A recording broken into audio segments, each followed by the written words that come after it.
todos e a todas, sejam todos bem-vindos à nossa palestra sobre análise de imagens na pesquisa em educação CTS, metodologias e aplicações.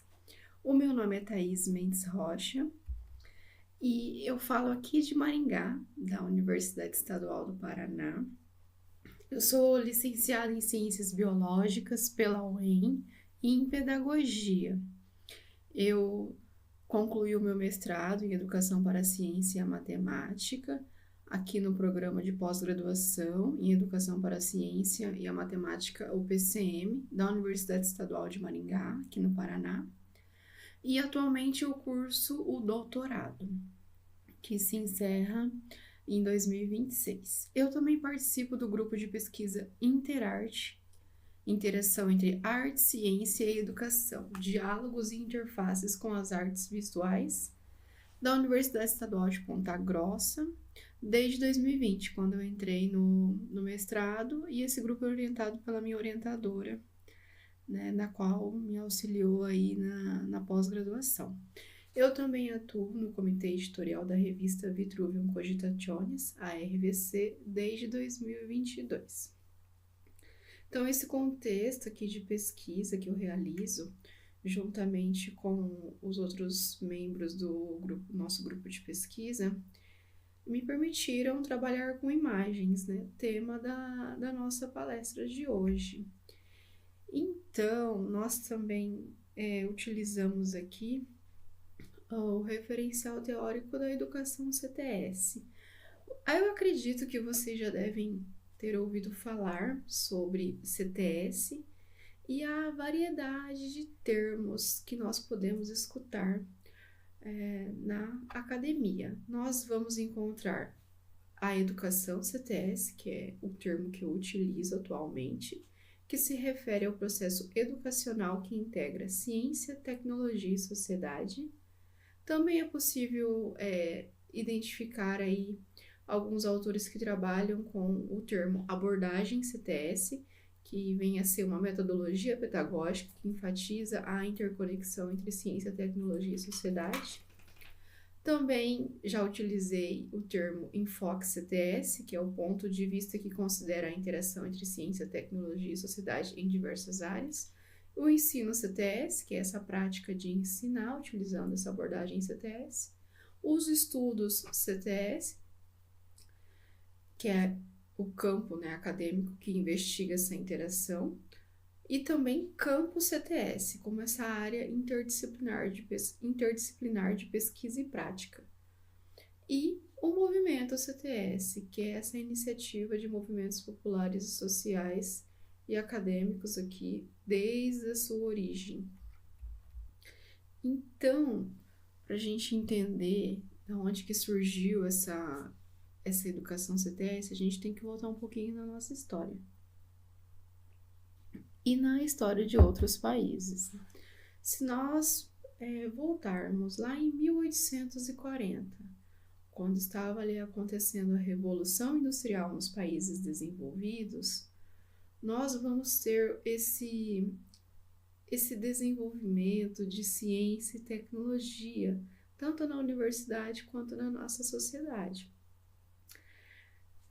Aqui nós vamos ter, né, uma invasão nas casas, né, nas residências aqui domésticas, aquele boom de eletrônicos, né? A gente vai passar ali através dessa revolução industrial, da fase do carvão, a lenha, né, do fogo, para os eletrônicos. Então aqui nós vamos migrar o ferro de passar roupa à brasa, né, do carvão, para o ferro elétrico, o fogão elétrico, né, nós vamos parar de ali, não vamos mais precisar ter um fogão a lenha em casa, nós vamos ter o fogão elétrico, o fogão movido a gás, o aspirador de pó, a rádio, televisão, né, e demais utensílios eletroeletrônicos. Mais tarde, nós vamos vivenciar ali em 1945 a Segunda Guerra Mundial, que nós vamos observar essa corrida armamentista para desenvolver essas bombas químicas e nucleares, né? Quem que consegue ter o maior poder bélico ali. Então, nós vamos ver um outro lado ali de divulgação do marketing da ciência e da tecnologia nas mídias, na TV, no rádio, né? Nós vamos buscar incentivar os futuros cientistas a entrarem ali na universidade com essa visão diferente já da ciência, né? Não voltadas apenas para a melhoria do nosso dia a dia, das nossas atividades domésticas ou do trabalho, mas agora que nós vamos ter esse desenvolvimento de tecnologia voltados para a guerra, né? Que ocasionou milhares de mortes aí por diversos locais do mundo. E tudo isso vai refletir nas influências, nos pesquisadores, ali nos autores da academia. Então, nós vamos ter o surgimento, em 1962, de alguns livros, né, que vão ser publicados, que vão apresentar um olhar diferente para esse desenvolvimento científico e tecnológico.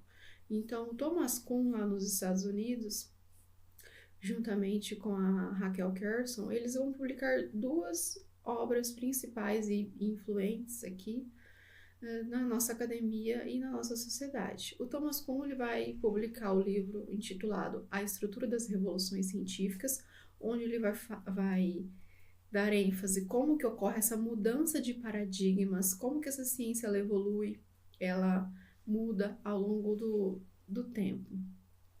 E por quem que essa ciência é feita.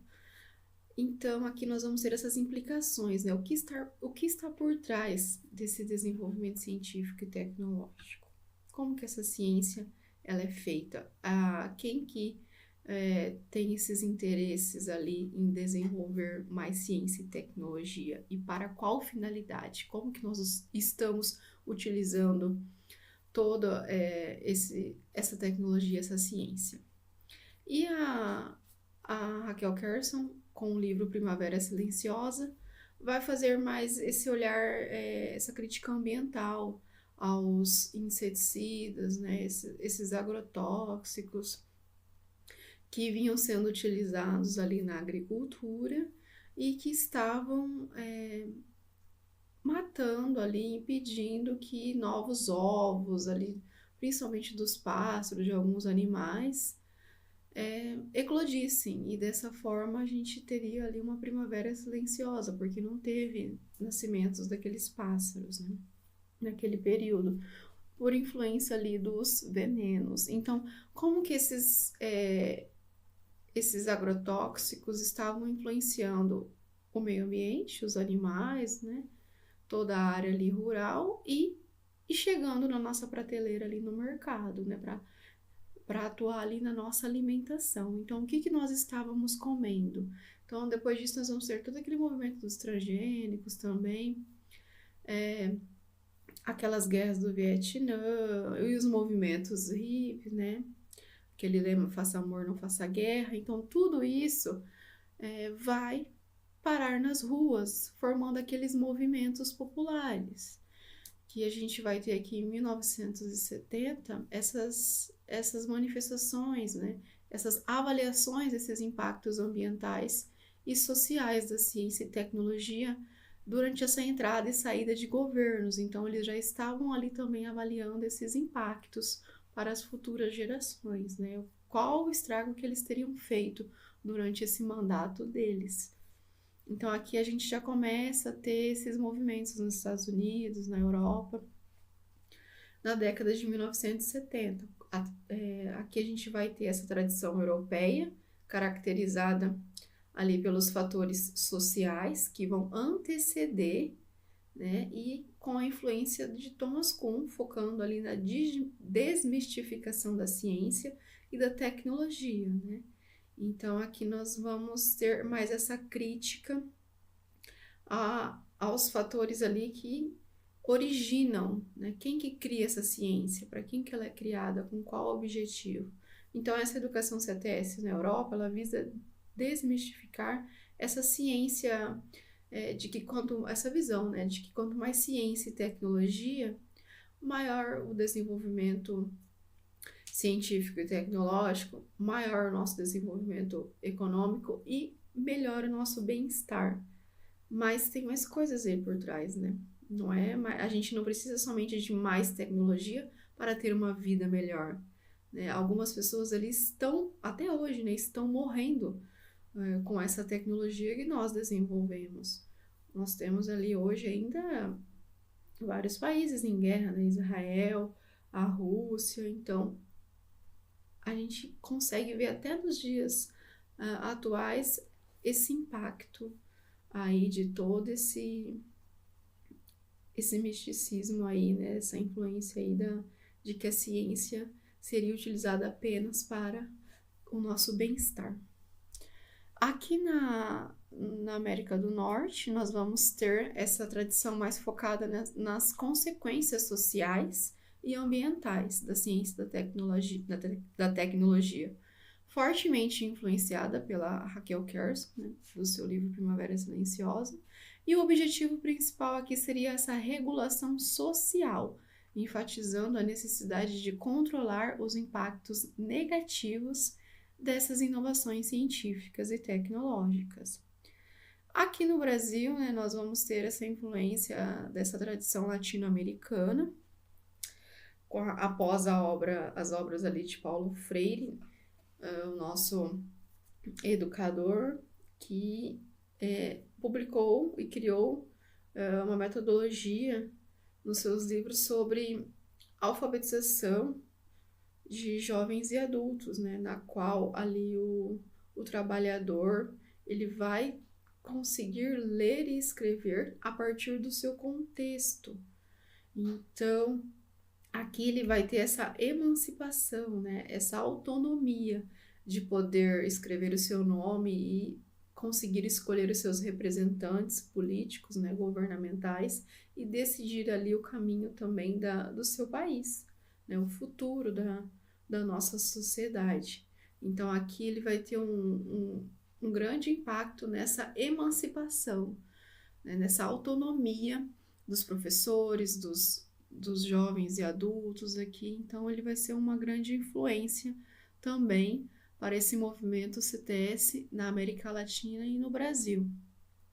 Então essa tradição ela vai visar promover essa participação social e ética, né, efetiva nos países da América Latina que se desenvolveram mais tardiamente devido ao seu processo de colonização e exploração.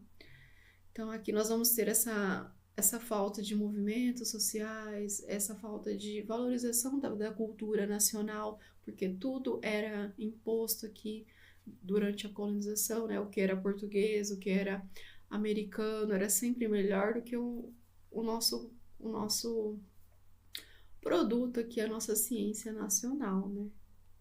Então, essa educação CTS na América Latina, ela vai visar empoderar esses cidadãos para que eles participem ativamente dessas decisões relacionadas à ciência e à tecnologia e não fiquem só aceitando o que é imposto aí no mercado internacional, porque a nossa realidade é diferente dos países desenvolvidos, né?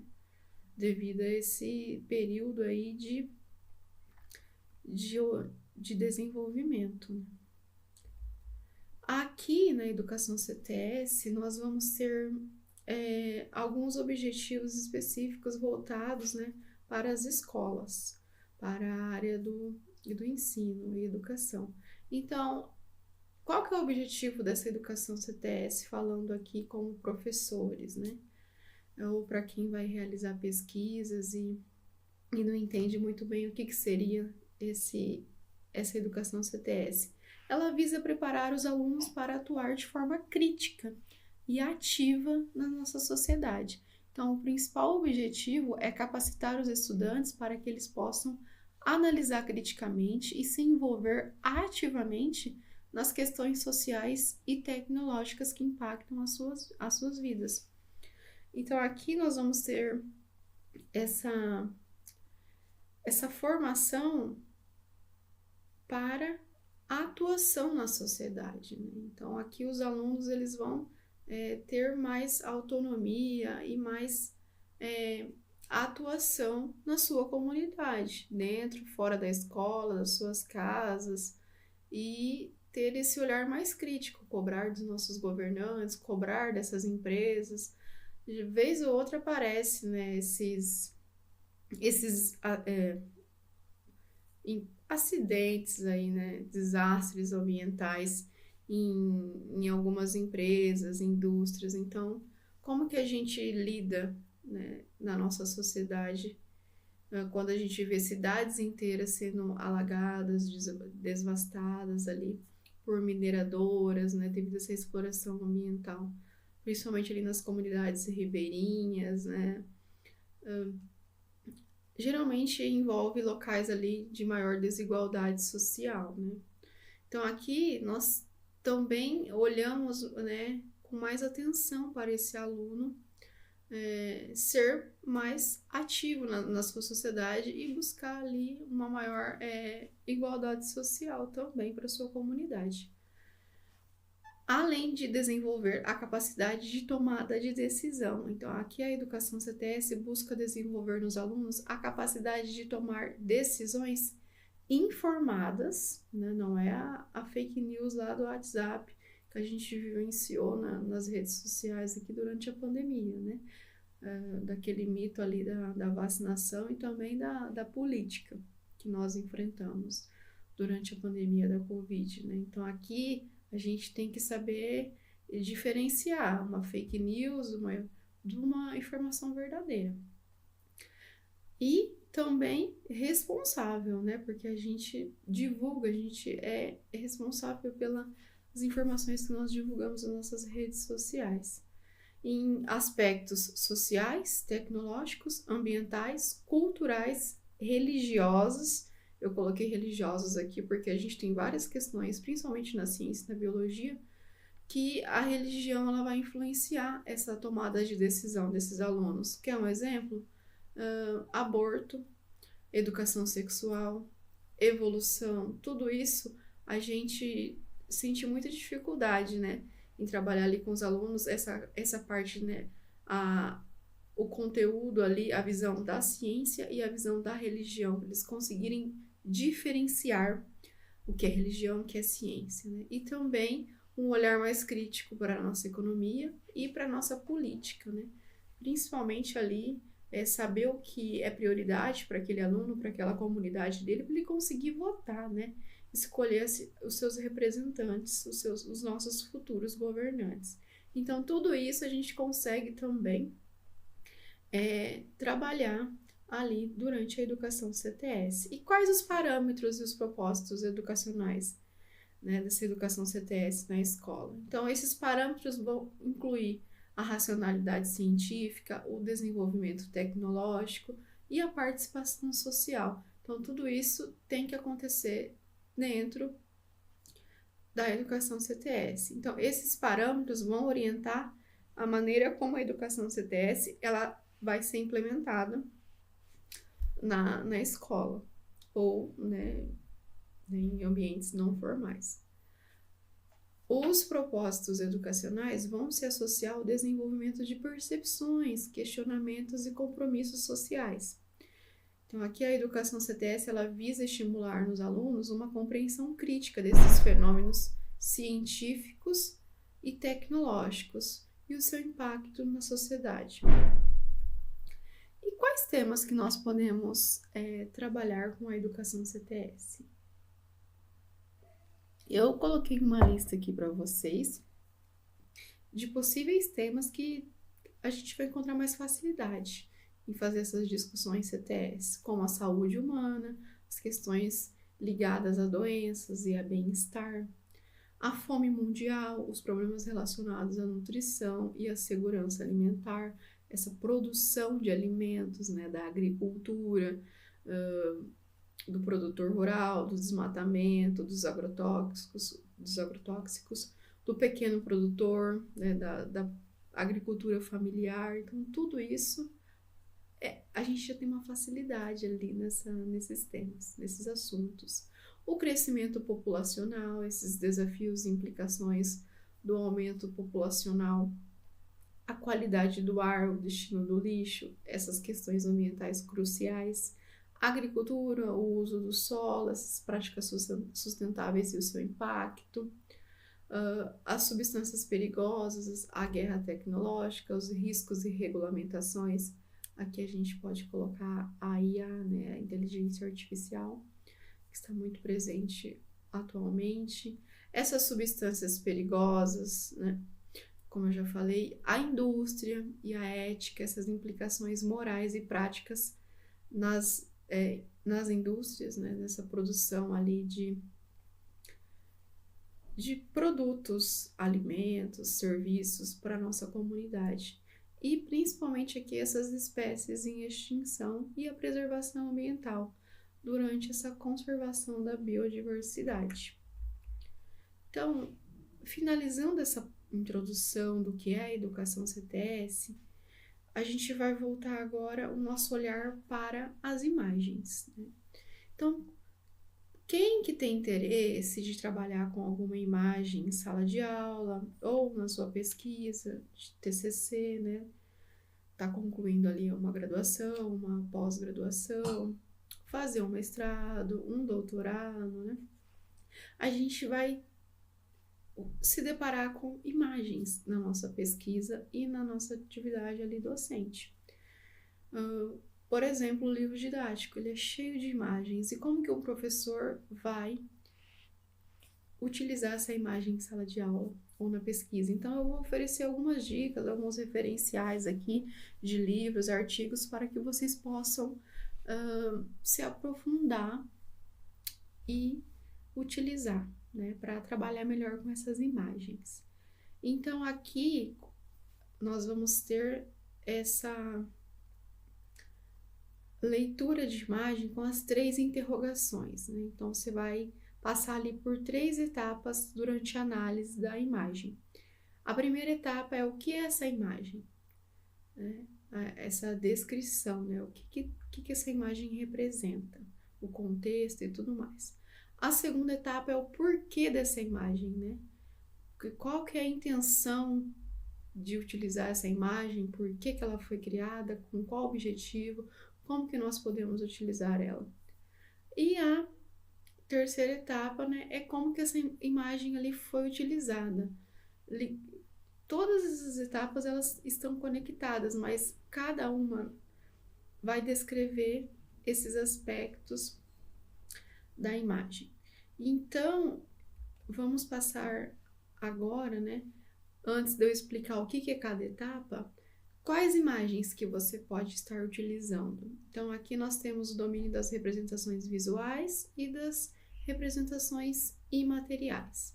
Nós vamos ter as imagens no primeiro domínio com ou sem movimento, as imagens fixas e aquelas imagens com som, né, com áudio, o vídeo. Então, nós vamos poder fazer essa análise, essa leitura de imagens com desenhos, pinturas, gravuras, fotografias, seja comum via satélite, né, do Google Maps, com intervenção digital, Photoshop, né, colagem, editor de imagens, de equipamentos, de telescópio, de microscópio, etc. Holografia, infografia, ilustrações do corpo humano, de animais, de plantas, etc. E também os frames de vídeos, de filmes animados, entre outras representações visuais. E também aqui as representações imateriais, que vão ser representadas pelos esquemas, modelos, mapas, cartas cartográficas, né? Essas representações mentais, os mapas mentais, né?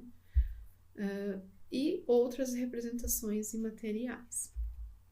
Então, se você tem interesse, né, de utilizar alguma desses tipos de imagem, nós vamos agora estar observando aqui como que a gente vai fazer essa análise em cada uma dessas 3 etapas. Na primeira etapa, o que é essa imagem, nós vamos descrever o título, o autor, o ano, as dimensões, para identificar essa imagem de forma geral. Fazer essa classificação, se ela é uma fotografia, ela é uma pintura, ela é um desenho, o que essa imagem é? Você vai ter que classificar ela. E comentar ali, descrever os elementos formais, as cores presentes, as linhas, as formas, né? Toda essa parte ali visual. E o tema, né? Qual que é a paisagem, o autorretrato, a representação de um corpo humano, qual que é o tema dessa imagem? E como que você vai descrever isso? Após apresentar essa identificação e essa classificação da imagem, você fará a descrição da forma e do tema. É importante que a resposta seja feita pelo próprio leitor, né? Quem que está fazendo a análise. Contudo, se tratando ali de uma obra de arte, é possível também incluir contribuições em análises já realizadas por historiadores de arte. Então, se a gente pegar uma obra de arte, já tem profissionais ali, né, museus, por exemplo, que já vão apresentar uma descrição daquela obra de arte. Então, você pode fazer essas citações, né, dessas outras análises que foram feitas para complementar a sua análise imagética. Então, aqui, nessa parte, você também pode incluir um referencial teórico, né? E não se esquecer de fazer as devidas citações e colocar as referências. Se alguém já descreveu a imagem que você está utilizando, ou se você copiou a descrição dessa imagem de algum lugar. Na segunda etapa, é o porquê dessa imagem. Então, você vai descrever respondendo essa questão. Por que a imagem foi produzida? Quais são os objetivos dessa imagem, né? Dessa produção? Né? Por que ela foi produzida? Quais as intenções do autor que elaborou essa imagem? Né? Eu analisei uma imagem que era de um jornal. Então, a intenção daquele fotógrafo, que é o autor da imagem, é a divulgação num jornal. Então, diferente de uma imagem que foi criada para o livro didático, né? Então, ou de um filme, ou de uma propaganda, de um marketing, de um outdoor, ou um rótulo de um shampoo, né? Então, todas as imagens, elas vão ter uma intenção ali, um propósito, um objetivo do seu criador, né, para o seu uso. E como que essa imagem vai se relacionar com as outras imagens? Pode ser as imagens desse grupo, né? Ou imagens que, se ela for apresentada em grupos, né? Geralmente não é só uma imagem, são várias imagens naquela produção, naquela obra. Então, você consegue relacionar. Essa imagem faz parte de uma coletânea, de uma composição ali, de uma exposição, de algum livro, de algum filme. Então, tudo isso a gente consegue analisar também. Apresentar a imagem de forma geral, né? O que ela diz, qual o objetivo principal e onde ela está inserida, em quais contextos, né, imagéticos. E o local, né, onde ela está, essa imagem, onde a gente pode encontrar ela. Como você vai descrever tudo isso? Você vai buscar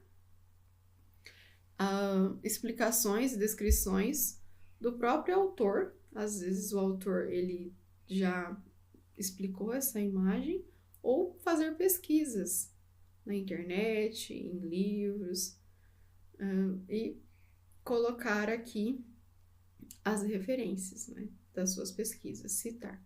Quando se tratar de uma obra de arte, você pode consultar também museus, historiadores de arte. Assim como na parte anterior, você já vai conseguir incluir pesquisas realizadas sobre essa imagem.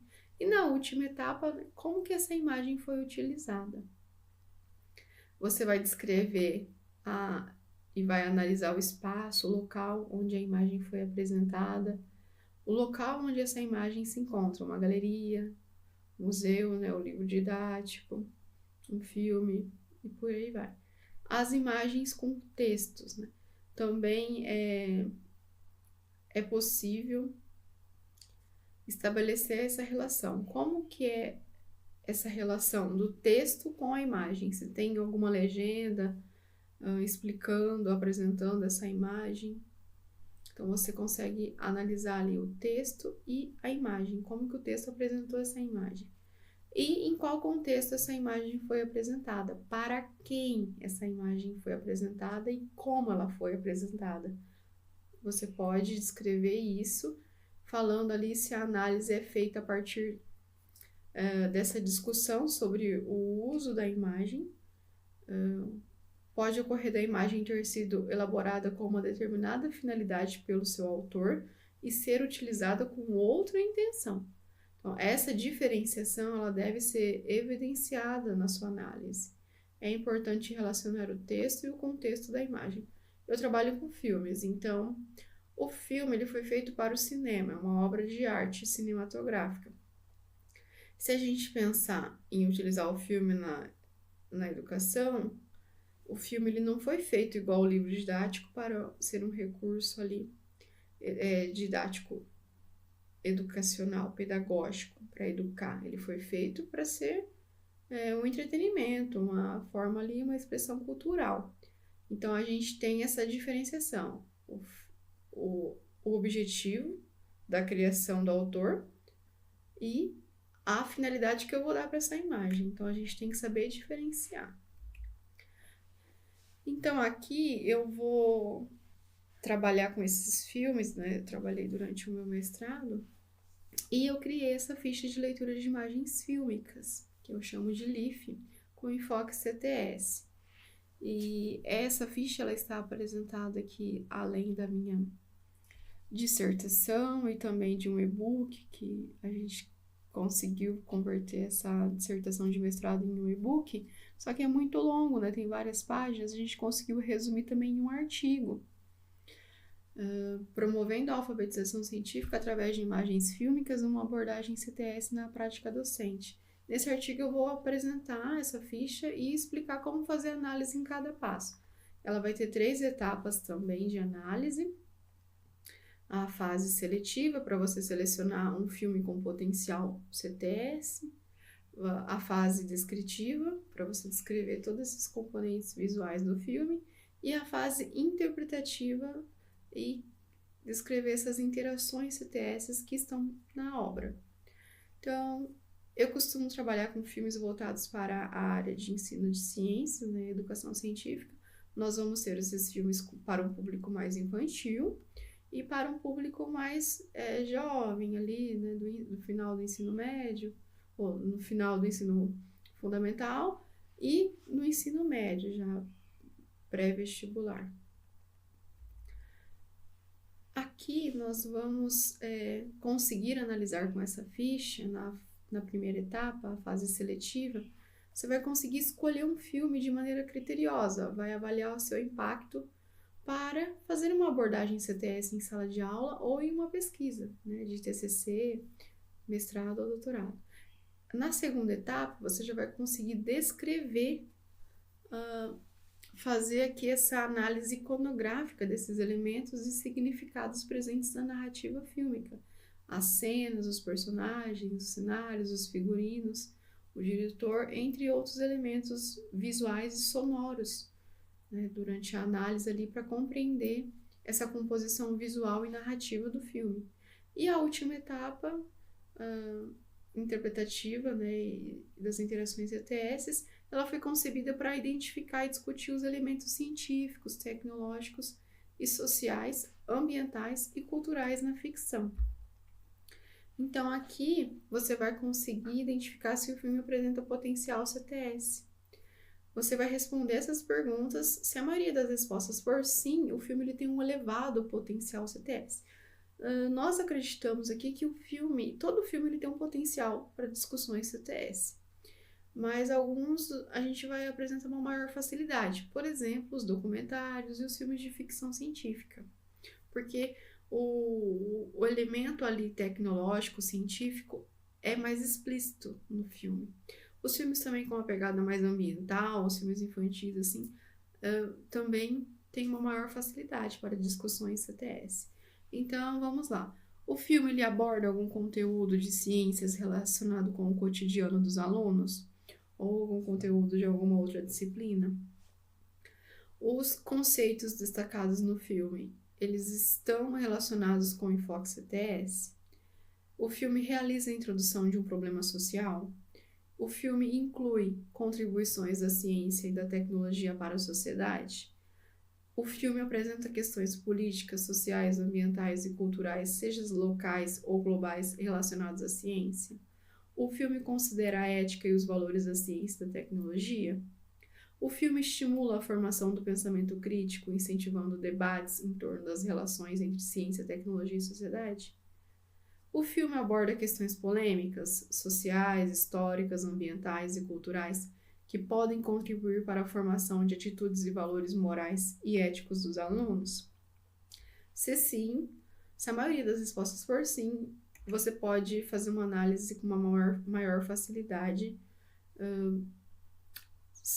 seja na pesquisa ou em sala de aula.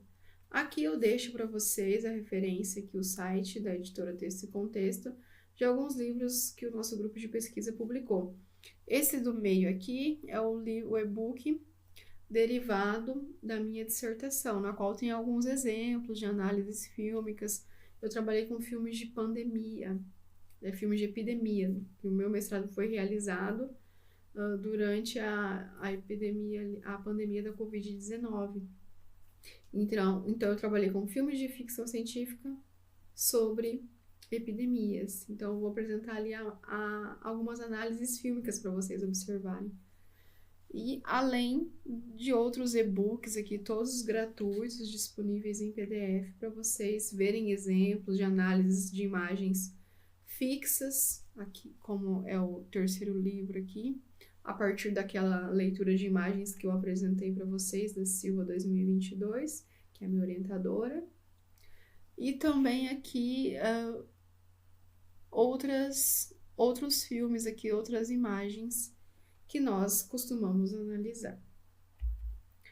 Aqui eu deixo uma referência sobre educação CTS, né, desse livro aqui do professor Wilson e do professor Auler.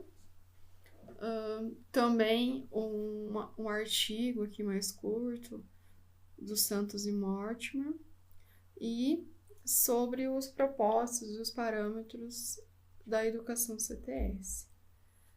Também deixo algumas referências sobre análises de imagens da minha orientadora e do Dondes, caso vocês tenham alguma dificuldade em trabalhar ali com cores, traços, formas, né? Estabelecer esse olhar aqui com maior facilidade durante a sua análise, para ganhar ali uma prática, ali uma experiência, né? E também há referências aqui para fazer análise de filmes. Tem vídeos no YouTube que vão explicar esses termos, esses conceitos da linguagem cinematográfica. Outros artigos também que vão explicar como fazer essa análise de filmes. O link aqui do artigo que eu apresento a minha ficha de leitura de imagens fílmicas com enfoque CTS. E o título aqui do livro, derivado da minha dissertação de mestrado. Eu gostaria de agradecer a atenção de vocês. Qualquer dúvida, podem me mandar mensagem lá no Instagram, Thaís Mendes Rocha. Ou, se vocês precisarem de algum livro, não encontrarem, ou quererem os slides, né, para rever ali, salvar, porque a palestra aqui a gente passa tudo muito rápido para vocês, né? Ou quiserem continuar esse diálogo, vocês podem me acompanhar nas redes sociais ou me mandar e-mail que eu respondo vocês, tá bom? Obrigada, um abraço.